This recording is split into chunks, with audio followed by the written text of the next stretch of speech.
ending, and this is the beginning of that end. On that fateful afternoon, Wendy and the Lost Boys were having make-believe tea. Wendy had made a fixed rule that they must never take their revenge on one another for any perceived or real slights. Instead, they were always to refer the matter to Wendy by raising their arm politely and saying, "I complain of so-and-so." But what usually happened was they forgot to do this, or did it too much. Quiet! Too many of you are speaking over one another. Is your mug empty yet slightly, darling? Not quite empty, Mother. He hasn't even begun to drink his milk. I completed this. Well, John, May I sit in Father's chair, as he is not here? sit in Father's chair, John? Certainly not. He's not really our father. He didn't even know how a father does till I showed him. We complain of John. I don't suppose that I could be the father. No Toodles. As I cannot be the father, do you suppose, Michael, I could be the baby? No, I won't. As I cannot be the baby, do you think I could be a twin? No, indeed. It's awfully difficult to be a twin. As I cannot be anything important, would any of you like to see me do a trick? No! Yes! Oh dear. Toodles, you are very important. There is no other Toodles in all the Neverland, and there never shall be one like you again. Do you really think so? Oh yes, Toodles. No! I complain of Slightly. He is coughing on the table. I complain of the twins. I completed Curly. He's taking both butter and honey. I complain of Boys! Lady Wendy, I challenge you to a duel. I accept, dear sir. I do so mean when they fight. I never know who to cheer for. Oh, Peter, I wish we could always have fun like this. I wish I never had to grow up. Why would you have to grow up? Well, that's what children do. We grow up and fall in love and have our own children. I suppose growing up isn't all bad, though. Mother and father laughed like this many times. Haven't you ever wanted to grow up? Never. Even the sound of it offends me. I always want to be a little boy and to have fun. You say so, but I think it's your biggest pretend. For what am I to you, Peter? My mother, of course, my companion in all of my adventures. Is that all? Why do you always act so strangely around me? Tinkerbell does too. I wonder, does she want to be my mother? Oh, Peter. At last, they all got to bed for Wendy's story. The story they loved best. The story Peter hated most. Usually when she began to tell the story, he left the room or put his hands over his ears. And possibly if he had done either of those things this time, they might all still be on the island. But tonight he remained, and we shall see what happened. There was once a gentleman. I had rather he had been a lady. I wish he'd been a white rat. Quiet. There was a lady also, and... Mother, do you mean that there is a lady also, don't you? She's not dead, is she? Oh, no. I am awfully glad she is not dead. Are you glad, John? Of course I'm Are you glad, Nibs? Are you glad, twins? We are glad. Oh, dear. The gentleman's name was Mr. Darling, and her name was Mrs. Darling. I knew them. They were married, you know, and what do you think they had? White rat. No, they most certainly did not have any rats, white or otherwise. They had 3 descendants. What is descendants? Well, you are one twin. Did you hear that, John? I am a descendant. Descendants are only children. Children, listen. Now these 3 children had a faithful nurse called Nana. But one day Mr. Darling was angry with her and chained her up in the yard. And so all the children flew away. It's an awfully good story. They flew away to the Neverland, where the lost children are. I just thought they did. I don't know how it is, but I just thought they did. Oh, Wendy, was one of those lost children called Toodles? Yes, he was. I am in a story. Hurrah! I am in a story, Nibs. Hush. Now I want you to consider the feelings of the unhappy parents with all their children flown away. It's awfully sad. I don't know how it is. Quite anxious. If you knew how great was a mother's love, you would have no fear. You see, our heroine knew that the mother would always leave the window open for her children to fly back by. So they stayed away for years and had a lovely time. Did they ever go back? Let's now take a peek into the future. went by, and who is this elegant lady of uncertain age alighting at London Station? Oh, Wendy, who is she? Can it be? Yes. No, it is the fair Wendy. Oh! And who are the two noble figures accompanying her, now grown to man's estate? Can they be John and Michael? They are. So see, dear brothers, there is the window still standing open. We are rewarded for a sublime faith in mother's love. So up they flew to their mommy and daddy, and no words can describe the happy scene. Oh, Wendy, let's go home. Perhaps mother has forgotten us, or thinks us dead. Yes, I think we must go home. Tonight! At once. Peter, will you make the necessary arrangements? You wish. I'll go now. Panic-stricken at the thought of losing Wendy, the lost boys turned on her and advanced threateningly. We can't let her go. Let's keep her prisoner. I interrupt. Toodles, I appeal to you. Was it not strange? She appealed to Toodles, quite possibly the silliest one of them all. But her heart knew his honor, and grandly Toodles responded. In that one moment, he dropped all his silliness and spoke with dignity. I am Toodles, and often nobody minds me, but the first who is not to behave to Wendy as an English gentleman will be blighted severely. Back, all of you! At least one of you has some sense of honor. Wendy, I have asked the Indians to guide you through the wood, as flying tired you so. Thank you, Peter. And then Tinkerbell will take you across the sea. How dare you tell me what to do? Go away, you silly oaf. Not you too. Go, Tinkerbell, and take Wendy, Michael, and John away. Of course, Tink had been delighted to hear that Wendy was going, but she was jolly well determined not to be her courier, and she said so in still more offensive language. Then she pretended to go to sleep. She said she won't. Get up, Tink, or I will banish you again. Who said I wasn't getting up? In the meantime, the lost boys were gazing very forlornly at Wendy, now ready with John and Michael for the journey. By this time, they were dejected. They felt she was going off to something nice, to which they had not been invited, and looking at them, Wendy melted. Dear boys, would you like to come with me? I'm sure Mother and Father would love you all as much as I do.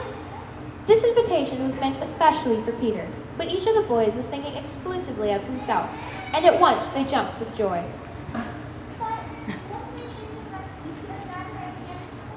Oh no, it will only mean having a few beds in the drawing room, and they can be hidden behind some pretty screens.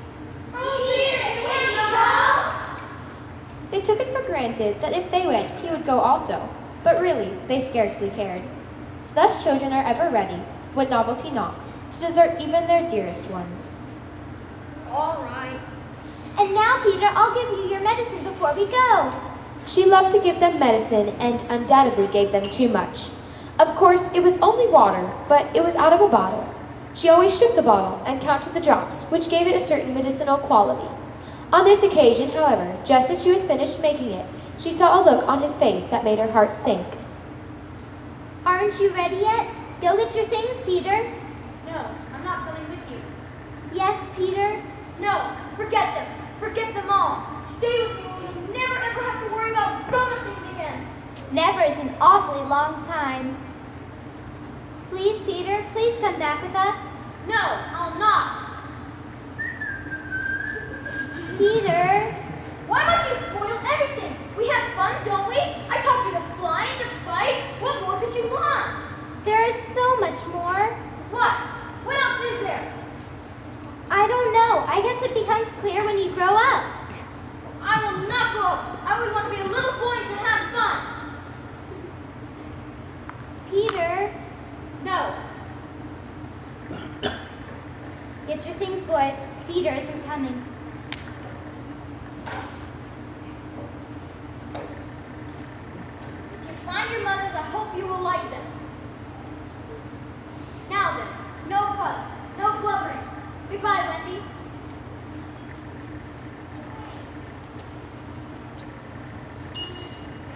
You will take your medicine, won't you, Peter? Yes. Are you ready, Tinkerbell? Aye, aye, sir. Are you ready, dear Tiger Lily? Aye, but I am, great father. Then Tinkerbell, lead the way. Be off with you all. By all the laws of Neverland's warfare, it is always the native who attacks first. However, Hook chose this moment to disregard all protocol of good form and attack the Lost Boys and Wendy first. Around the brave Tiger Lily were her stoutest warriors, and they suddenly saw the perfidious pirates bearing down upon them. The air was torn with their war cry, but it was too late.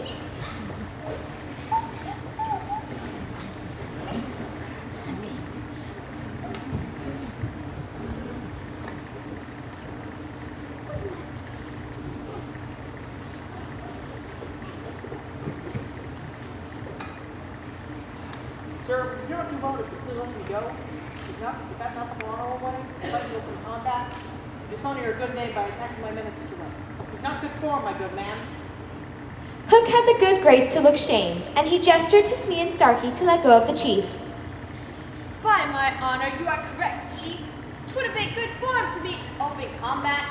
And for your challenge, I'll release you to fight another day. But today is the day in which I will take Peter Pan for my own. I'll consider the rest. A different treatment was accorded to Wendy. With exaggerated politeness, Hook raised his hat to her, and, offering her his arm, escorted her to the spot where the others had been tied. He did it with such an air that she was too fascinated to cry out. For a moment, Hook wholly entranced her. She was, after all, only a little girl. Now, my dear, do tell me where your lovely little home has been all this time.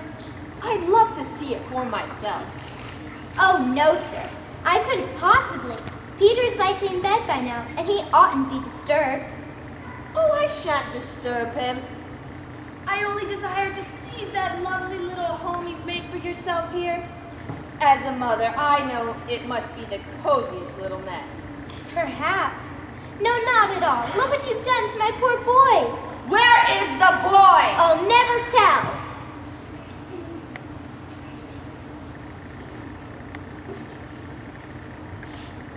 And he could tell by the very way she answered that she wouldn't. She was too noble of a character to stoop so low. Dear little girl, don't you know who this is? Why, of course I do. He's James Hook, enemy of the greatest boy that has ever lived, Peter Pan. Why should that matter? It should matter, child, because I'm going to kill you, and all of your lost boys with you, and most assuredly that wretched Peter Pan. Well, I suppose that death shall be a great adventure, shan't it? Pan! Peter was such a small boy that one tends to wonder at the man's hatred of him. True, he had flung Hook's arm to the crocodile, but even this could hardly account for a vindictiveness so relentless. The truth is that there was a something about Peter which goaded Hook to a frenzy. It was Peter's cockiness. At that moment, Hook spied something that gave him a start. It was a bright little fairy fluttering about the edges of his sight.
At that moment, Hook spied something that gave him a start.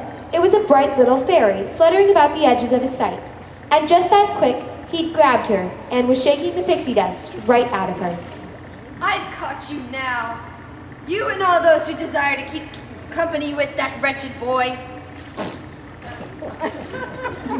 Don't sass me, you little cretin. I know you know where he is, and if you don't tell me, I'll drown the lot of you, starting with Mother Wendy. Drown them all, especially Wendy. If it weren't for her, Peter would be all mine to adventure with, and I never had been banished, and they never had that stupid treehouse under the ground which they all crawl into at night when we should be dancing around the fairy ring. Owen, what has Mother Wendy done to you? She has stolen my Peter from me, silly oaf, and although I was to take them back home, I know she will bring her back again. She always makes him take that stupid medicine, and he does it just to please her, that cow! And what of the little underground treehouse? What is so bad about where it is? Well, of course it is near the beach, because Wendy makes Peter and the Lost Boys take in the fresh air every morning, even when no one wants to wake up, and sometimes even before the sun comes up. And it's never quite big enough, what with the oak roots growing all about. And the boys always jostle my chambers when they're running about trying to do their chores for her. And there it is, an oak tree, near the beach. I know just the one. There is only one in Neverland quite big enough. And medicine, is it? We'll see how he likes it once I'm done with it. Now, my good little sprite, I suppose I'll keep you alive for now as a scrumptious morsel to play with later. I'm in need of extra pixie dust. Oh, Tinkerbell, poor thing. Her anger had gotten the best of her, and she knows that Peter is done for now, as their little house in the tree